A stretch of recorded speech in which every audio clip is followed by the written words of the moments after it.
Welcome back to English Classes Online, where English learning is made easy. On this channel, our goal is to equip you with the linguistic tools required for effective communication and for success in your English exams. We teach everything English, and your proficiency is our business. If you are intending to take any of the English language proficiency tests, such as IELTS and Duolingo English Test, DET, you'll find links to our training courses in the description section below. Moreover, we teach you how to use the English language as an effective tool for creating content, monetizing content, and creating for yourself multiple streams of income on various online platforms. If you are interested in such lessons, kindly subscribe to this channel by clicking on the subscribe button below. Make sure you click on the bell icon as well, so that whenever a new video is uploaded on the channel you will be notified instantly. This will ensure that you don't miss any of our new videos. We appreciate all of you out there who keep supporting us by liking and sharing our videos with your friends and relations. Do not forget to browse through our playlists for other video lessons. In the description section below you'll also find links to different resources such as ebooks, online courses, and training courses that you might find useful for your English learning or for your content creation skill development. Let's get started with today's lesson right away.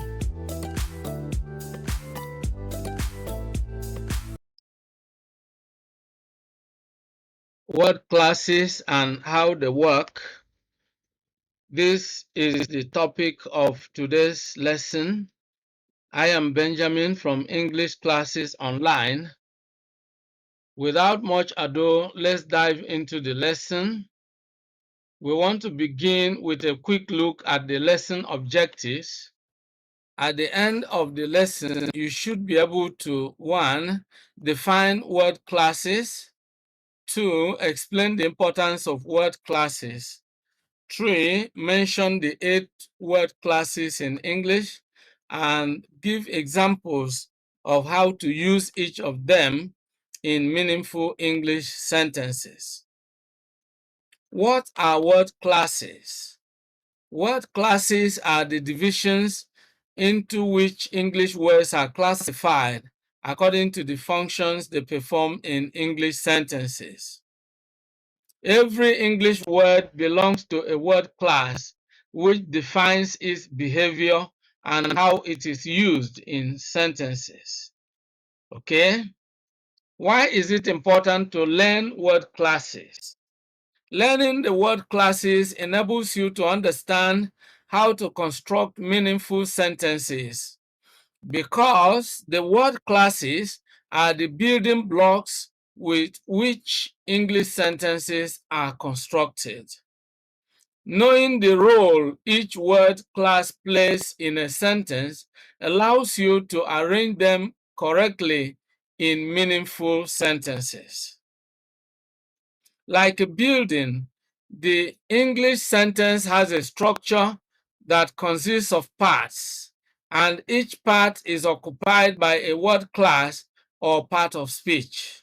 Of course, no one can build a house without knowing the parts that should make up that house in the first place. What are word classes?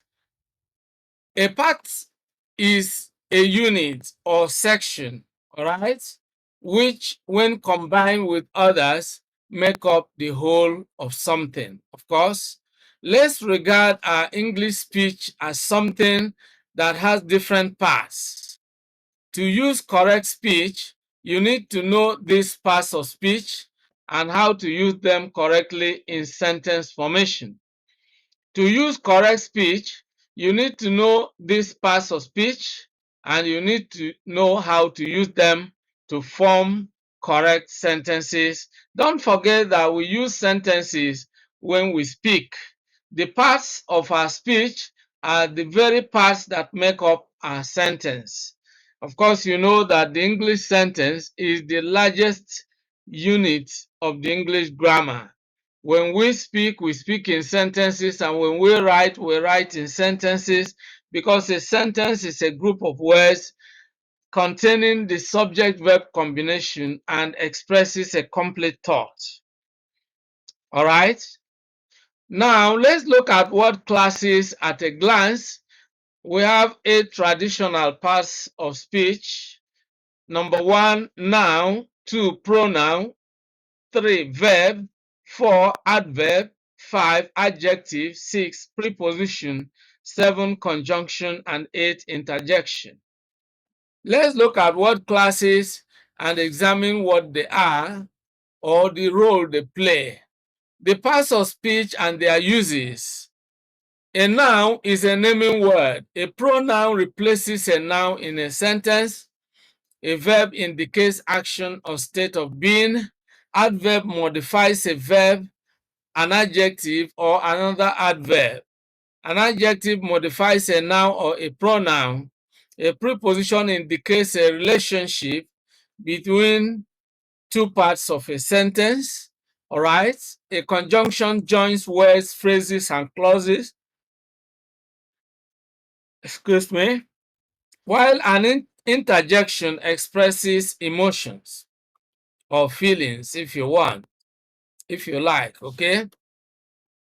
How the word classes work in sentences. Let's begin with a noun. A noun is a naming word. For example, John is a trader. In this sentence, John is the name of the person. All right. And trader is also a common name used in describing the kind of job or work or business John does. Is a trader, one who buys and sells goods. Okay. Then we have, she gave the parcel to her teacher. The word parcel and the word teacher are all common nouns. Okay, a parcel is the name of a thing, and a teacher is the name, a common name given to a kind of person. Okay, the president traveled to London last week. The president is the official name of the head of a country. London is the name of a city. Okay, Mr. Williams has a dog in his house. Mr. Williams is the name of a particular person, and a dog is the name of an animal, while a house is the name of a shelter or a place, a dwelling place.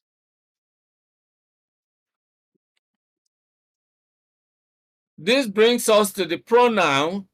A pronoun is a word that replaces a noun, or a word used instead of a noun or in the place of a noun.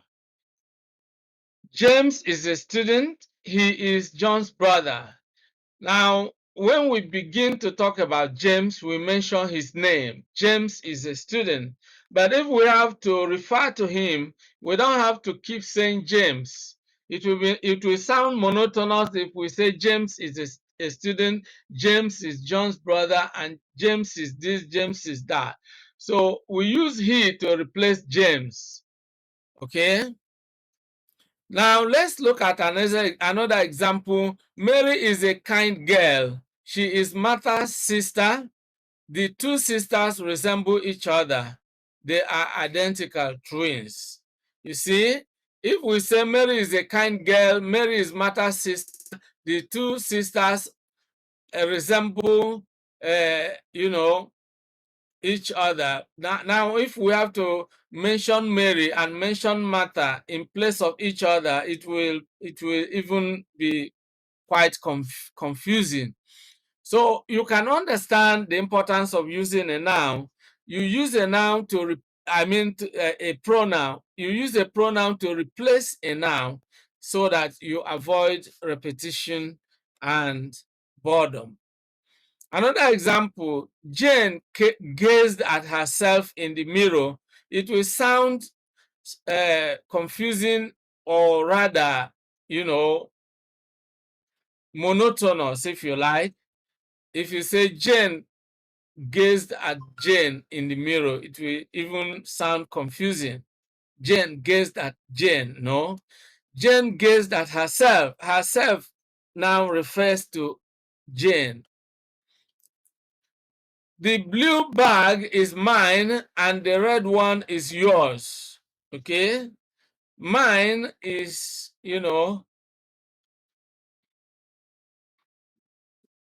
a possessive pronoun, and yours is also a possessive pronoun. The man who stole the car has been arrested. Who is a relative pronoun, okay, referring to the man. Verb.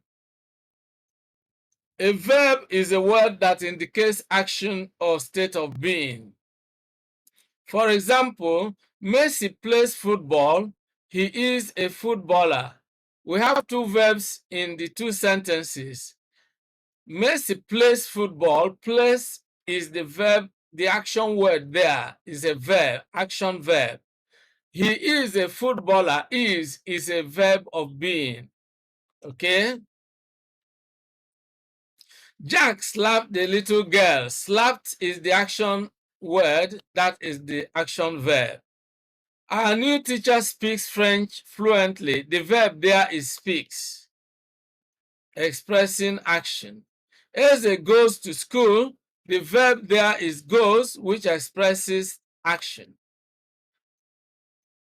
That brings us to the third word class, and that is adverb.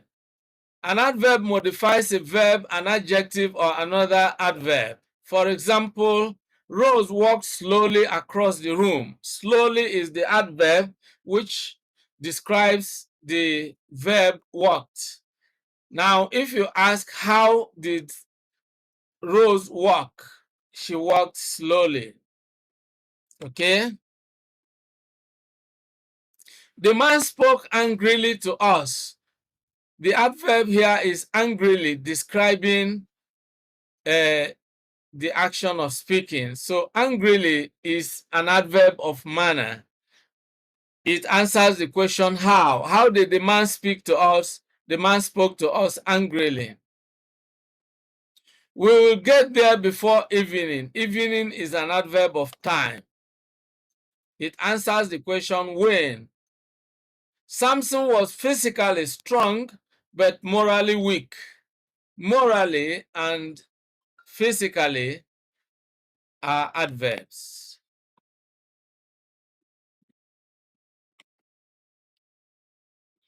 Number 5, adjective. An adjective modifies a noun or a pronoun. Mark is a kind man, but Jack is a callous bully. Kind and callous are adjectives describing the nouns there. She is tall and beautiful. Tall and beautiful are the adjectives. Adjectives are describing words. They help us to describe people and things, okay? The fat woman parked her blue car near the gate. The word fat is an adjective describing the woman, and blue is an adjective of color describing the car. The young, pretty girl was married to an old, ugly man. The words young and pretty are used to describe the girl, and the words old and ugly are used to describe the man. Then preposition. A preposition indicates a relationship between one person or thing and another. For example, the book is on the table. The preposition in this sentence is on, and on indicates the relationship between the book and the table. Okay? The box is under the bed. The preposition is under, and it shows the relationship between the box and the bed. The dog ran across the field. The preposition is across, indicating the relationship between the dog and the field. Share the oranges between Obi and Olu. The preposition is between.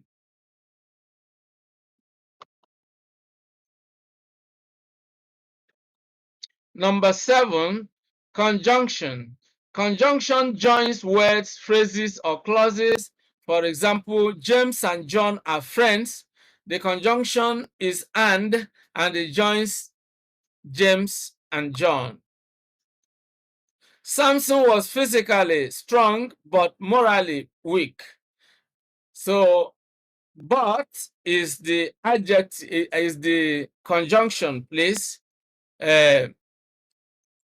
joining strong and weak. I will not go to the school if it rains. This is a subordinating conjunction and it begins a subordinate clause if it rains. It joins two clauses. I will not go to school and if it rains. Though he left home early, he missed the flight. Okay? The conjunction here is though. Number 8, interjection. An interjection is used to express emotions. For example, ouch, you stepped on my toes. The interjection here is ouch, to express the feeling of pain. Wow, look at that. You know, the interjection here is wow, and that is used to express admiration or surprise. Oh, I forgot to ask. The interjection here is oh. Hooray, it's time to go home. The interjection here is hooray, and it expresses excitement. So this is where we bring this lesson to an end. I hope you enjoyed the video. If you did, like the video and share the video with your friends and relations. If you have any questions or suggestions or comments, kindly leave them in the comment section below. Browse through in the description section and you will find a lot of resources that will help you not only in learning the English language, but also in learning content creation skills. I look forward to seeing you in the next class. Goodbye for now and remain blessed. Many thanks for watching today's video. A big thank you to all of you out there for being part of today's episode. I hope you enjoyed the video. If you did, kindly subscribe to this channel. Subscribe now as a way of giving us support. For notification about new videos, click on the bell icon. You will find the bell icon. Click on it so that whenever a new video is uploaded, you will be instantly notified. If you have actually enjoyed the video, like and share the video with your friends and relatives. This is very important. If you have any comments, leave your comments below. Any questions, any suggestions, we would gladly receive them and respond promptly and positively to them. See you in the next video. I look forward to always seeing you in the new video. Thank you and remain blessed.